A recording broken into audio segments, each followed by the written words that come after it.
โลกทุกวันนี้ทุกคนพูดถึงการพัฒนาโลกการสร้างนวัตกรรมทำสิ่งใหม่ๆเพื่อความสะดวกสบายของชีวิตแต่มีสิ่งหนึ่งที่มนุษย์มักลืมพัฒนานั่นคือใจของตนเองเพราะแท้จริงแล้วโลกภายนอกที่เรามองเห็นก็เป็นเพียงภาพสะท้อนของโลกภายในใจเราเองถ้าใจเต็มไปด้วยความโลภความโกรธความหลงโลกที่เราสร้างก็ย่อมสะท้อนสิ่งนั้นออกมาแต่ถ้าใจสงบมีปัญญามีเมตตาโลกที่เราอยู่ก็จะงดงามขึ้นเองโดยธรรมชาติตอนที่1จุดเริ่มของการพัฒนาโลกอยู่ที่ใจคนลองคิดดูสิครับถนนดีบ้านดีเทคโนโลยีดีแต่ถ้าใจคนเต็มไปด้วยความเห็นแก่ตัวขาดสติความเจริญเหล่านั้นก็อาจกลายเป็นเครื่องมือทำลายกันและกันตรงกันข้ามถ้าใจดีมีเมตตามีสติแม้จะอยู่ในที่เรียบง่ายโลกนั้นก็สงบเย็นและน่าอยู่เพราะใจเป็นต้นทางของการกระทำทุกอย่างคำพูดเกิดจากใจการกระทำเกิดจากใจแม้แต่ความคิดก็ล้วนเกิดจากใจดังนั้นถ้าอยากเปลี่ยนโลกเราต้องเริ่มจากเปลี่ยนใจก่อนตอนที่2ใจที่สงบทำให้เห็นโลกตามความจริงพระพุทธเจ้าตรัสไว้ว่าเมื่อใจสงบปัญญาย่อมเกิดเวลาที่ใจเราสงบไม่ฟุ้งซ่านไม่ถูกอารมณ์พาไป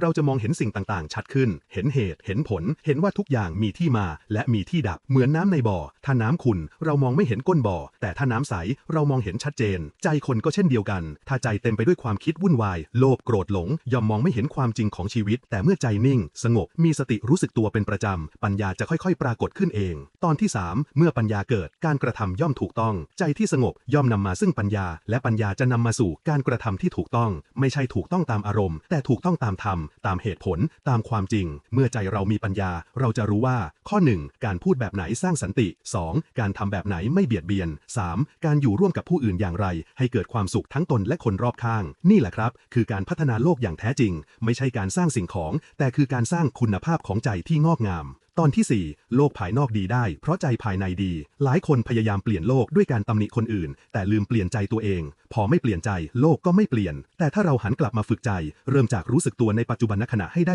บ่อยๆรู้เท่าทันอารมณ์ไม่ปล่อยให้ความโกรธความกลัวหรือความอยากครอบงำจิตใจใจเราจะค่อยๆสงบเย็นและเบาเมื่อใจดีขึ้นเราจะพูดดีขึ้นทำดีขึ้นและส่งผลดีออกไปสู่คนรอบข้างเหมือนหยดน้ำเล็กๆที่กระเพื่อมเป็นวงกว้างในผืนน้ำตอนที่5เริ่มต้นพัฒนาใจในชีวิตประจำวันการพัฒนาใจไม่จำเป็นต้องรอเข้าวัดเราทำได้ในทุกขณะของชีวิตข้อ1เวลาตื่นให้รู้ตัวหายใจลึกๆแล้วบอกใจว่าวันนี้จะไม่หลง2เวลาทำงานให้รู้ทันความเครียดความเร่งรีบ3เวลาพูดกับใครให้รู้ว่าคำพูดเราสร้างหรือทำลาย4เวลามีอารมณ์ให้หายใจลึกๆแล้วกลับมารู้สึกตัวเพียงเท่านี้ใจก็เริ่มได้รับการพัฒนาแล้วสุดท้ายใจพัฒนาโลกก็พัฒนาการพัฒนาใจไม่ใช่เรื่องส่วนตัวเท่านั้นแต่คือการรับผิดชอบต่อโลกทั้งใบเพราะเมื่อใจคนเปลี่ยนโลกทั้งใบก็เปลี่ยนจากความโกรธเป็นความเมตตาจากความเห็นแก่ตัวเป็นการให้จากความกลัวเป็นความกล้าทำสิ่งดีและนั่นแหละคือพัฒนาที่แท้จริง